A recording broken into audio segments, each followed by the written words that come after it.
जय माता दी दोस्तों। ओम नमः शिवाय। आप सभी का बहुत बहुत स्वागत है अपने चैनल में।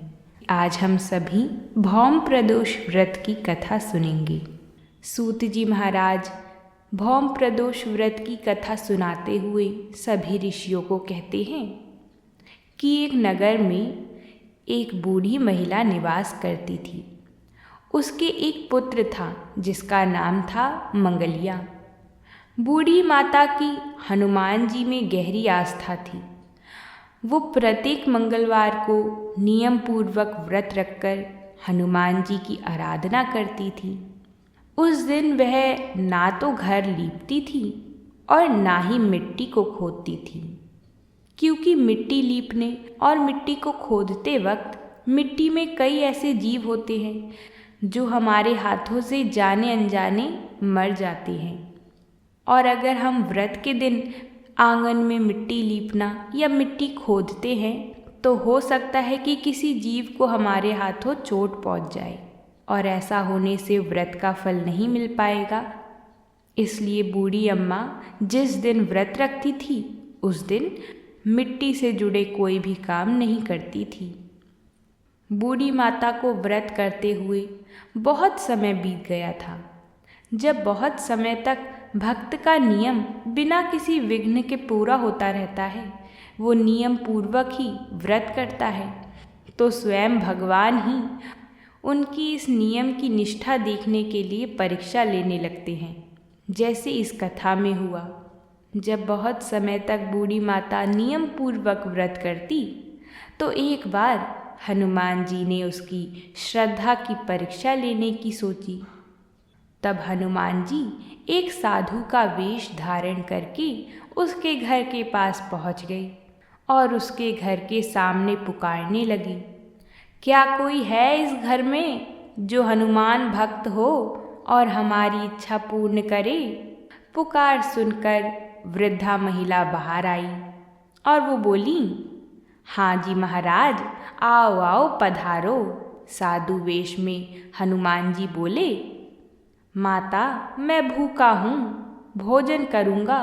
तू ऐसा कर, यहीं आंगन में थोड़ी ज़मीन लीप दे जहाँ पर मैं खाना बना लूँ। तब बूढ़ी अम्मा दुविधा में पड़ गईं। फिर जब उन्हें कुछ समझ नहीं आया तो उन्होंने अंत में महाराज जी के सामने हाथ जोड़ लिए और बोली, महाराज, लीपने और मिट्टी खोदने के अलावा आप कोई दूसरी आज्ञा दे दें, क्योंकि आज मेरा उपवास है और मैं आज के दिन मिट्टी को खोदती और लीपती नहीं हूँ। आप कोई और आज्ञा करें, मैं अवश्य ही उसे पूरा करूँगी। बूढ़ी माता की ऐसी बात सुनकर साधु बने हनुमान जी मनी मन मुस्कुराने लगे। फिर साधु महात्मा ने 3 बार उससे पूछा कि मैं जो बोलूँगा वो अवश्य करेगी। बूढ़ी माता ने 3 बार कहा, हाँ महाराज हाँ, आप जो कहोगे सो करूँगी। तब साधु बने हनुमान जी ने बोला, ऐसा कर, तू अपने बेटे को बुला, मैं उसकी पीठ पर अब आग जलाकर भोजन बनाऊंगा। ये सुनकर तो बूढ़ी माता के पैरों तले जमीन खिसक गई, लेकिन बूढ़ी माता अब करती भी क्या। साधु महात्मा ने तो उन्हें पहले ही प्रतिज्ञा दिला दी थी। अब कोई और ना रास्ता जान के उन्होंने अपने इकलौते पुत्र को बुलाया, मंगलिया, ओ मंगलिया, बाहर तो आ। जब उसका पुत्र मंगलिया बाहर आया तो उन्होंने कहा, आजा, साधु महात्मा के सामने खड़ा हो जा। उनका बेटा आके खड़ा हो गया उनके सामने। बूढ़ी माता सोचने लगी कि साधु महात्मा ऐसे ही बोल रहे होंगे, वो बेटे को देखकर अपना विचार जरूर बदल देंगे। मगर साधु रूपी हनुमान जी ऐसे ही मानने वाले कहाँ थे। उन्होंने वृद्धा महिला के हाथों ही अपने बेटे मंगलिया को पेट के बल लिटवाया और उसकी पीठ पर आग जलवाई, ताकि बूढ़ी माता को पूरा विश्वास हो जाए। आग जलाकर दुखी मन से बूढ़ी माता अपने घर के अंदर चली गई। इधर भोजन बनाकर साधु महात्मा ने बूढ़ी माता को बुलाकर कहा, अब जरा अपने बेटे को तो बुला ले ताकि वो भी आकर भोग लगा ले। इस पर बूढ़ी माता अपने बहते हुए आंसुओं को पोंछकर बोली, उसका नाम लेकर मुझे कष्ट न पहुँचाओ। लेकिन साधु महात्मा कहाँ मानने वाले थे। उन्होंने जबरदस्ती उस बूढ़ी माता को मजबूर कर दिया कि अपने बेटे को बुला।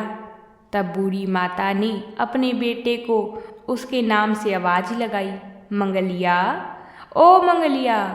पुकारने की देर थी कि मंगलिया दौड़ दौड़ कर आ पहुँचा।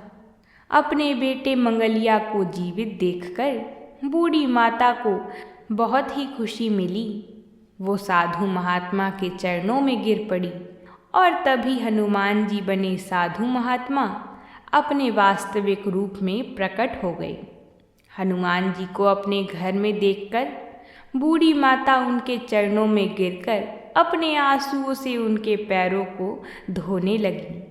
सूत जी आगे कहते हैं, ऋषि मुनियों, मंगल प्रदोष व्रत से शंकर और माता पार्वती इसी तरह भक्तों को अपने साक्षात दर्शन देकर कृतार्थ करते हैं, क्योंकि हनुमान जी भी भगवान शंकर जी का ही रूप है।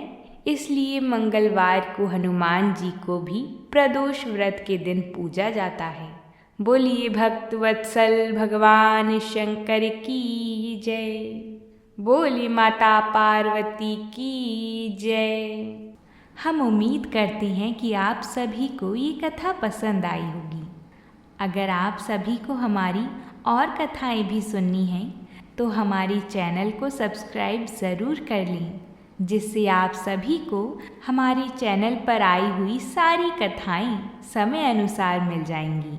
तो अब हम आपसे कल मिलते हैं एक नई कथा के साथ।